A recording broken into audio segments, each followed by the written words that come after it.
Started digging in 2010 beside this piece of masonry because in fact it was the only visible piece of masonry on the site. And as luck would have it, we realised that we were beside the bell tower of the church. We're actually outside the church. This hunk of what was formerly a spiral stairs has fallen from a height, sliding down the outside of the tower to rest here. When we had finished our first season of excavation, we realised that we were now standing underneath the bell tower over in there, which would have risen through the roof of the church. It was probably inserted into the church at the end of the 14th century, in fact.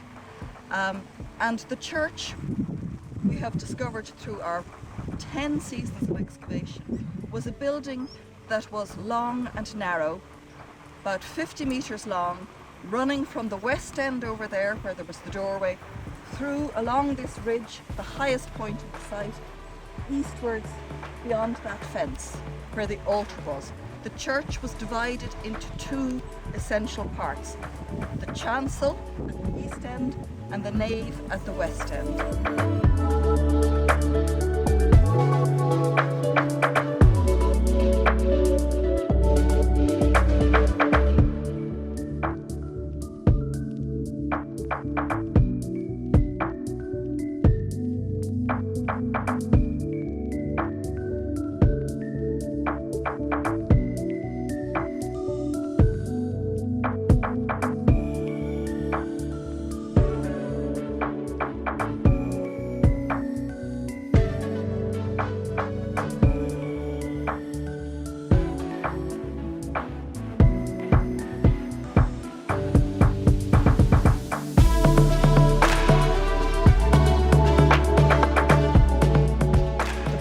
As I said, was a later insertion, as were a side chapel, which is across the way from me here, which would have extended out the church by another perhaps 5-6 metres, and a side aisle where they actually had to go to the trouble of taking down part of the south wall of the church, replacing it with an arcade of sandstone columns and extending out another piece about 4 metres wide. Why would they go to that trouble?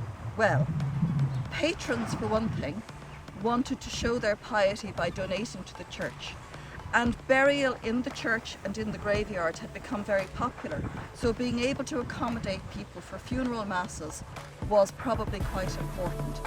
And when they built that south aisle, they actually opened a door to the south, we think in fact moving the original west door, as the style of the stonework is earlier than the late 14th or 15th century when we think this work was done.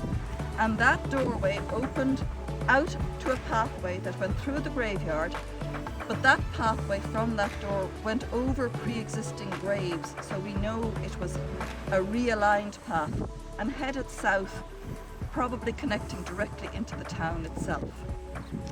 So the church, which would have been the main focus of activity for the friars on the site, they came to pray during the night, during the day here, was also a place where patrons really wanted to be buried. And we presume that Geoffrey de Geneville and possibly Matilda, his wife, were both buried in this place. Probably up by the high altar. Patrons were traditionally buried on the north side of the church beside the high altar. Sadly, when we went to excavate there last summer, we found that the walls, just as we found in so many other places here, the walls were entirely robbed out, and the tombs, we could see that there had been tombs there, that they had been entirely robbed out.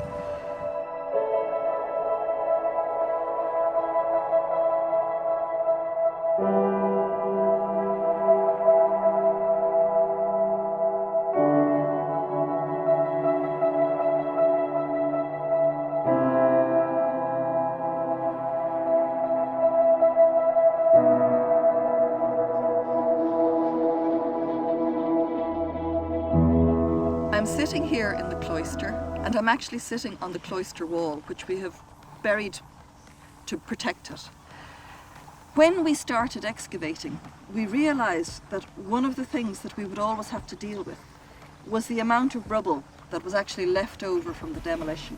So as you can see, before we come down to anything like the medieval archaeology, we have an enormous amount of rubble to go through. And in this area, that was very much the case. The cloister was composed of an open quadrangle, an open air garden with a path the whole way around it, and then the buildings around that. There would have been a lean-to roof above my head and the arcade of Purbeck marble stones. So there would have been sill stones, columns and arches. So I could have looked straight out into the garden through those arches. We think there are about 21 of those arches per side, because the sides are about 20 metres by 20 metres. So in terms of friaries, this was actually quite a big cloister by Irish standards, normal by English standards. The pathway or ambulatory that went around, that was covered in, was 8 feet or 2.44 metres wide, and the surface of it was composed of packed small stones into the clay beneath, and it was very level.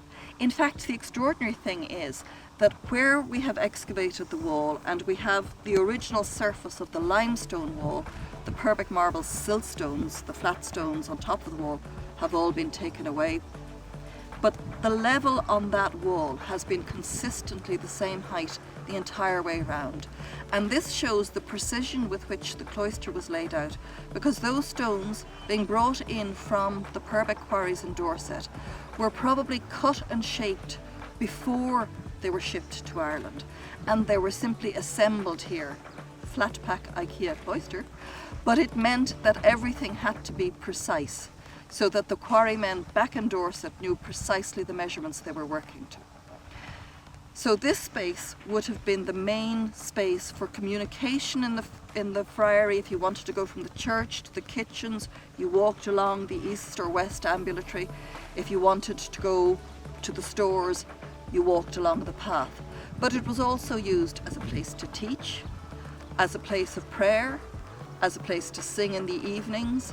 It was a multifunctional space, and it was literally the heart of the friary.